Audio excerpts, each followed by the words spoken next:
திருச்சி மாநகர மாவட்ட காங்கிரஸ் கட்சியின் சார்பில் மரக்கடை அருகே கண்டன ஆர்ப்பாட்டம் மாவட்ட தலைவர் எல்.எக்ஸ். அவர்கள் தலைமையில் நடைபெற்றது.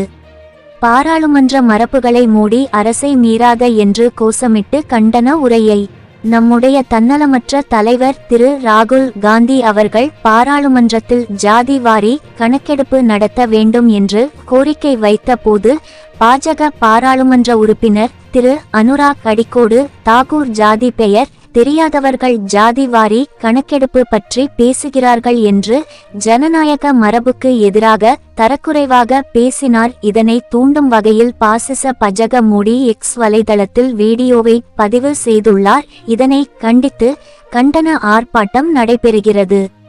இந்நிகழ்ச்சியில் இந்திய தேசிய மாநில நிர்வாகிகள், மாவட்ட நிர்வாகிகள், காங்கிரசின் துணை அமைப்புகளான சேவா தளம், இளைஞர் காங்கிரஸ், மக்லா காங்கிரஸ், ராஜீவ் காந்தி பஞ்சாயத்துராஜ் சங்கதன், RGPRS சிறுபான்மை பிரிவு, பட்டதாரி அணி, SC மற்றும் ST பிரிவு, OBC பிரிவு, முன்னாள் இராணுவ வீரர் பிரிவு, ஆராய்ச்சி பிரிவு, NGO பிரிவு, மருத்துவர் பிரிவு, விவசாய பிரிவு, பொறியாளர் பிரிவு, வக்கீல் பிரிவு, கலைப்பிரிவு, மீனவர் அணி, இலக்கிய அணி, INTUC. Trichy zone head Shankar Raman. எதிர்க்கட்சி தலைவர் அவர்கள் சமூக நீதி நிலைத்திட ஜாதிவாரி கணக்கெடுப்பு நடத்த வேண்டும் என்று பாராளுமன்றத்தில் திருச்சி மாநகர் மாவட்ட காங்கிரஸ் சார்பாக கண்டன ஆர்ப்பாட்டத்திற்கு வருகை புரிந்துள்ள திருச்சி மாநகர் மாவட்ட காங்கிரஸ் நிர்வாகிகள் அனைவரையும் வருக வருக என்று வரவேற்று ஆர்ப்பாட்டம் இது ஆர்ப்பாட்டம்,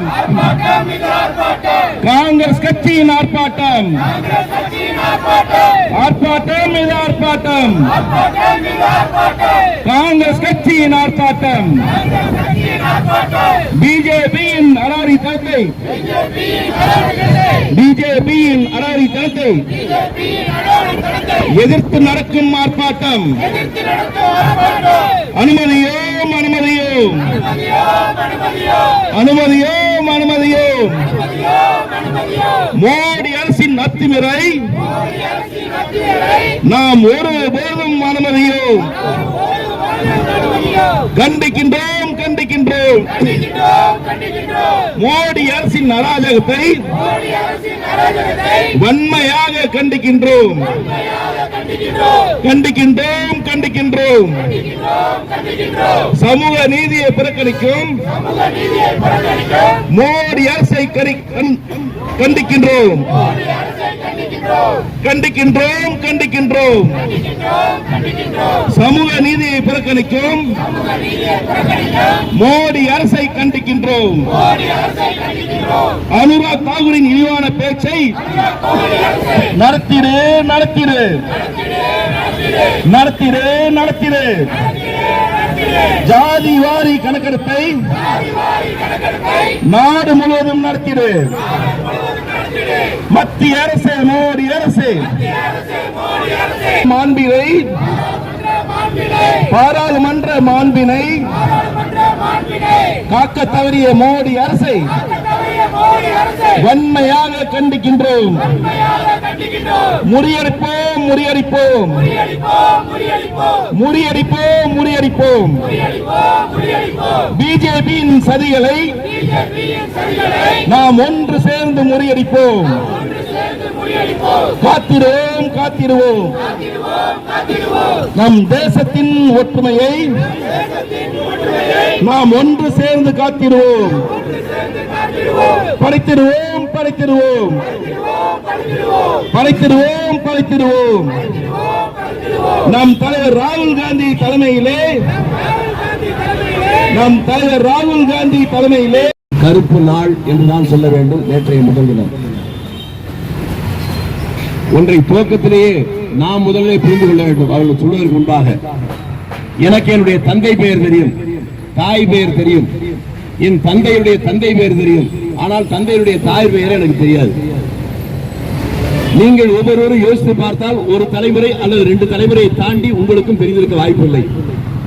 ஆனால் இந்தியாவில் இருக்கக்கூடிய 140 கோடி மக்களில் கோடானு கோடி பேர்கள் ஒரு குடும்பத்தினுடைய 5 தலைமுறையை தெரிந்து வைத்திருக்கிறார் என்று சொன்னால் அது தலைவர் ராகுல் காந்தியுடைய குடும்பத்தை பற்றித்தான். மோதிலால் நேரு அடிமை இந்தியாவிலே காங்கிரஸ் கட்சியுடைய தலைவராக இருந்தவர். ஜவஹர்லால் நேரு இந்தியாவுடைய முதல் பிரதமராக இருந்தவர். அவருடைய சகோதரி விஜயலட்சுமி பண்டிட் எல்லோருக்கும் தெரியும். இன்னொரு சகோதரி இருந்தார், அவர் பெயர் கிருஷ்ணா சிங். அவர் ஒரு சீக்கிய இளைஞரை காதலித்து மனம் பிடித்தார். நேருவுக்கு மகள் இந்திரா காந்தி. இந்திரா காந்தி திருமணம் செய்தது பார்சி இளைஞரை. அவருடைய பிள்ளைகள் 2 பேர், ராஜீவ் காந்தி, அவருடைய சஞ்சய் காந்தி.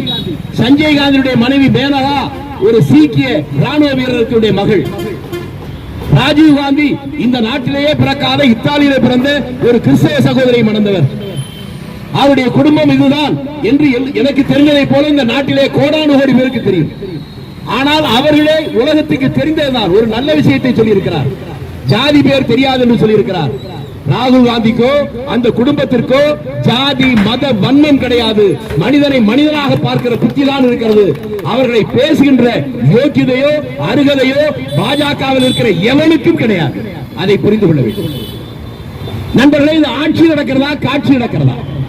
நமக்கு இருக்கிற கோபம் என்றால் ஒரு புது கவிஞன் ஒருவன் எழுதினான், அது 4 வரியோடு நின்று போய்விட்டது. இன்றைக்கு இருந்தால் இன்னொரு வரியை சேர்த்து எழுதியிருப்பான். இவன் எம்எல்ஏ ஆனான், எம்பி ஆனான், அமைச்சரானான், முதலமைச்சரானான், மனிதனாக மாறாமலே மாண்டு போனான் என்று எழுதினான். இன்றைக்கு அவன் இருந்திருந்தால் இவன் எம்எல்ஏ ஆனான், எம்பி ஆனான், அமைச்சரானான், முதலமைச்சரானான், பிரதமரானான், மனிதனாக மாறாமலே மாண்டு போனான் என்று எழுதியிருப்பான். நான் கேட்கிறேன், மோடி ஆகட்டும், அமித்ஷா ஆகட்டும், அந்த கட்சியில் இருக்க எவனாகட்டும், நான் சொல்லுகிறேன், என் பிறப்புக்கு நான் காரணம் இல்லை, இறப்பு என்னுடைய கையில் இல்லை. ஏ அனுராக் தாக்கூர், நீ உன் அப்பனுக்கும் ஆத்தாளுக்கும் பிறக்க வேண்டும் என்று யாருக்கு அப்ளிகேஷன் போட்டாய்? அப்படியா நீ பிறந்தாய்? உன் பிறப்புக்கு நீயே காரணம் இல்லை, அந்த ஜாதி தானா என்று உன் அம்மா சொன்னால் தான் உனக்கு புரியும். ஒருவேளை விருந்தாளிக்கு பிறந்தவனாக கூட நீ இருக்கலாம். உனக்கென்னடா ஜாதியை பற்றி பேச்சு? அது பேசியது தவறு, நாகரிக குறைவான விஷயம் என்று பாராளுமன்றத்திலே சபாநாயகரே அதை எக்ஸ்பிளைன் செய்து விட்டார்.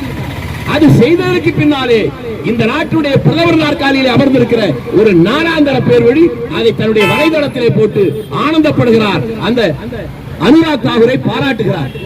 இந்திய நாட்டுடைய பெருமை மிகு ஜனநாயகத்தை கொச்சைப்படுத்துகின்ற செயல். உலகத்திலேயே இந்தியாவை போல ஒரு நாடு எங்கேயும் கிடையாது. ஒரே மதங்கள் பல நாடுகள் இருக்கிறது, அவர்கள் சண்டை போடுகிறார்கள். ஒரே மொழி பேசுகின்ற பல நாடுகள் இருக்கிறது, அவர்களுக்குள் சண்டை இருக்கிறது.